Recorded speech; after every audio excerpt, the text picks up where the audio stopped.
Hello dear students.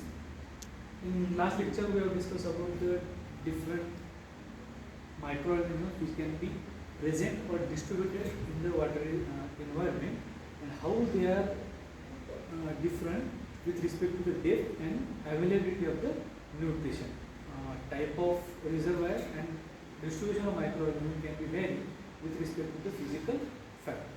So in this lecture we will discuss about the how the water quality can be determined with respect to the potability of water and the contamination which can be present in that water, which is as a part of industrial waste or the domestic waste.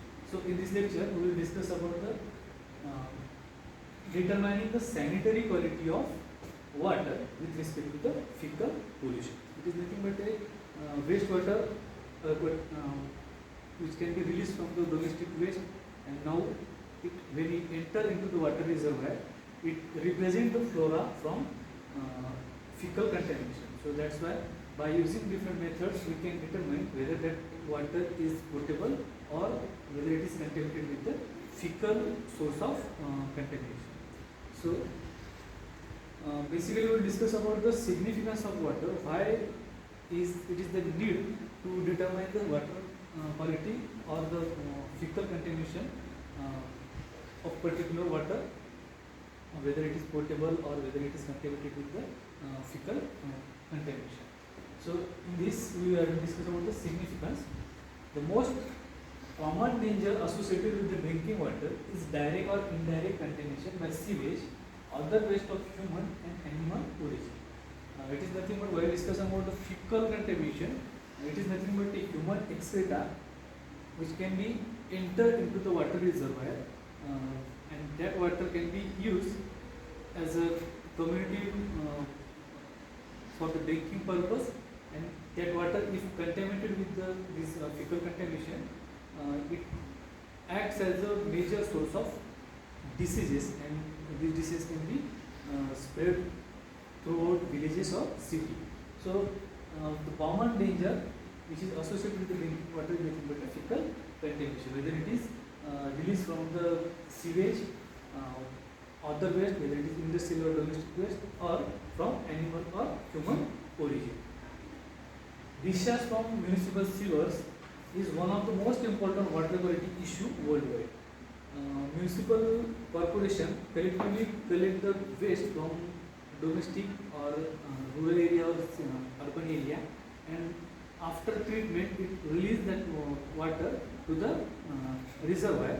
That water carry and it now collected into the large river, whether it is lake or dam, and from there that water is transferred to the villages or city for domestic purposes. So it is nothing but a proper protocol how the water is collected and how it transfer in household use. So basically municipal sewers, it is underground drainage line which is constructed by the municipal corporation. It is nothing but a major source which carries the contaminated water from household or industrial use.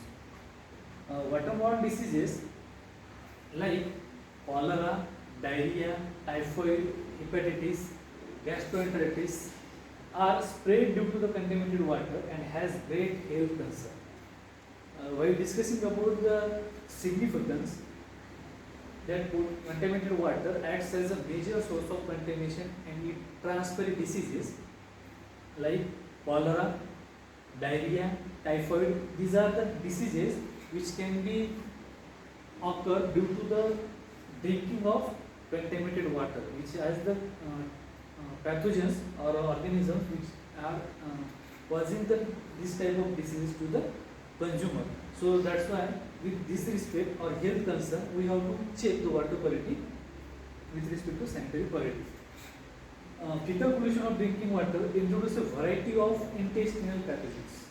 As normally we can say, normal flora of our intestine, it is nothing but enteric microorganisms.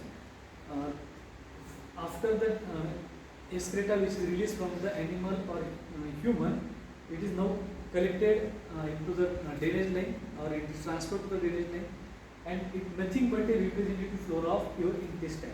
So your intestine normally contain these different microorganisms which are present in the intestine. So they acts as a source of contamination to the consumer of that particular water. So presence of fecal coliform that is present in the fecal excreta in water related with the microbial diseases from mild gastroenteritis to severe to the fetal dysentery, cholera or typhoid. As that water contaminated with fecal contamination containing these pathogens acts as a major source of diseases, communicable diseases which can be occur in particular region where that water can be daily used in their domestic uses. So that's why it's more important to check the water quality of water. Apart from that, we have to maintain a proper discharge of your wastewater so that that water can't directly enter into your water reservoir to avoid the entry of this pathogen into that particular water bodies. Ideally, it is expected that drinking water doesn't contain any microorganism or should be free from bacteria which are indicative of fecal pollution. Normally, while talking about the drinking water, we can say our drinking water should be free from all kind of microorganisms. But in case of like Indian countries, our standards sometimes fluctuated, or we expect minimum standard at least means at least our water should be free from that indicative organism which are originated from the fecal matter, whether it is animal origin or human origin, and that water should be free from indicative organism which are fecal pollution. So nothing but at least they are free from that pathogens which can be which can cause diseases like this type of different diseases. So this with this aspect we have to determine the water quality, whether that water is potable or not. So fecal contamination of drinking water is routinely detected by a bacteriological analysis. All this sanitary quality of drinking water is determined with respect to bacteriological infection. That means whether that bacterial pathogens are present in the particular water with respect to bacteriological analysis. Here in this analysis we have determined a few representative microorganisms which can be considered as a fecal contaminant, or if that organism is present in that particular water, we can say our water is contaminated with a fecal matter or fecal organisms. Generally, microorganisms are present everywhere and quite difficult to analyze every water sample, as every microorganisms has special characteristics and special requirements for them. Microorganisms, we can normally say they are present everywhere in the environment, including water, including air, including soil, or including household. Everywhere microorganisms can be present. So it is quite difficult, or we can say it is very difficult to analyze each and every sample which is used for the drinking purpose. So that's why with respect to the microbiological examination, for analyzing simple type type of sample, we require particular water sample. After that we can inoculate that water sample on media. After 24 hours we can get a selective or different type of organisms which shows different characteristics of particular growth pattern on that media. After that we have to distinguish the organism on the basis of their biochemical characterization, and it takes at least 8 to 10 days, including different types of media and skill labor, or we can say skill microbiology. So these are very difficult to analyze each and every sample. So with considering this problem, we have a selected test. On that we can determine whether that water sample is contaminated with this fecal pollution or fecal organism, and that organisms are nothing but a fecal coliform. Many microorganisms require a special indicative media and test to identify them. It is nothing but different organisms have different characteristics, and to grow them, to characterize them on the basis of the morphological, biochemical and different metabolic activities, we require different types of selective and different taste.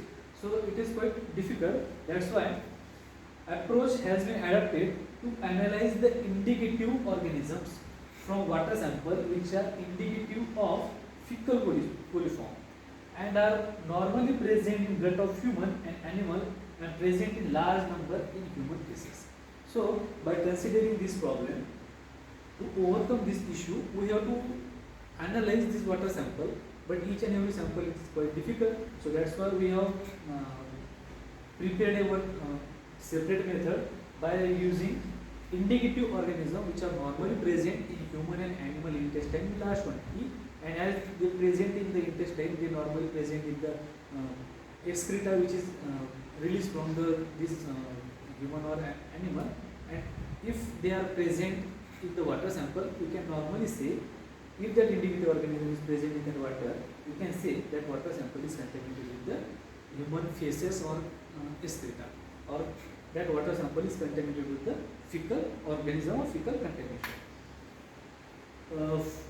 Before proceeding to the different tests, we have to know how the water sample can be collected from different water sources. Now, normally we use river water, lake water, bore water, well water for our household uses. So that's why for each and every source we require a special method to collect the particular water samples. So that's why for microbial examination, water collection is most important. So that's why it's important to collect a representative water sample from particular that water body. It should be a representative sample. Normally we can say representative means it shows the characteristics of all the particular source. So that's why to maintain original bacterial content of water sample. If you have collected water sample from particular source, it may not be contaminated with the organisms or microflora which is present around that particular source. So proper collection and proper transport and with proper handling of that water sample is most important. With this respect, we have to know how to water sample can be collected from different source. So basic part of that water sampling is sampling water. So the water sample should be collected in clean, sterile 100 ml glass stoppered water. Normally you can see we have to collect the representative water sample of that particular source. So we require a clean means we can say it is free from all type of microflora in case of sterility, and our sample we have to collect at least 100 ml water sample from that particular source. It should be a glass bottle. That's why if we are use a metal bottle, it exerts an adverse effect on the microflora.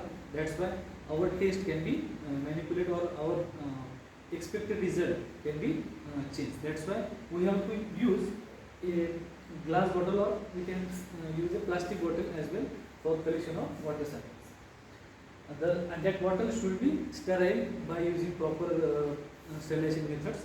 We have to, before collection, we have to sterilize that particular water samples. The sampling bottle should be sterilized at 121 degrees Celsius at 15 psi pressure for 15 minutes. By using this method, or we can see this parameter 121 degrees Celsius at 15 psi pressure, we have to sterilize that particular bottle. If that plastic bottle it can't remain intact in that condition, so that's why we have to use a glass bottle. After the sterilization, the sampling bottle should be free from residual chlorine or added dechlorinating agents such as sodium thiosulfate. The precaution should be taken that bottle should be free from residual chlorine which is present in the water. Previously, if we have used that bottle for water samples and that water containing chlorine, so residual chlorine may be present at the bottom of that water sample. So that care should be taken. That bottle should be free from residual chlorine or dechlorinating agent, that is sodium thiosulfate, as their presence may change our microbiological results. The neck of bottle covered with a brown paper and tied with a thread to avoid the contamination. After the collection of water sample, the cap should be properly fixed, and after that brown paper can be wrapped around the neck to avoid the external contamination to enter in the water. That care should be taken.